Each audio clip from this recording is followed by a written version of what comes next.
Сайн байцгаана уу? Болиолын спортын тамирчин даавж ирүүлээ.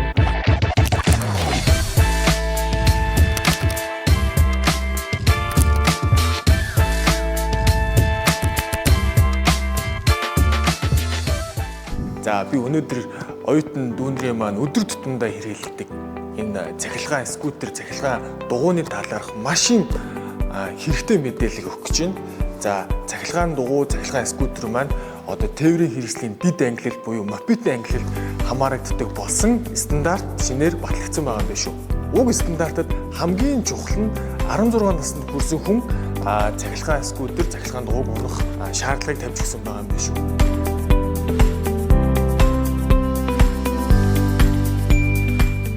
Уг одоо мопедийг унахдаа залуу дүүнер минь заавал хамгаалалтын малгайтай болон замынхаа баруун гар талыг шахаж явах ийм заалт орсон байгаа юм шүү. Иймд миний зүгээс болон тээврийн прокурорын газраас амь нас эрүүл мэндэ хамгаалан замынхаа хөдөлгөөнд оролцохыг уриалж байна.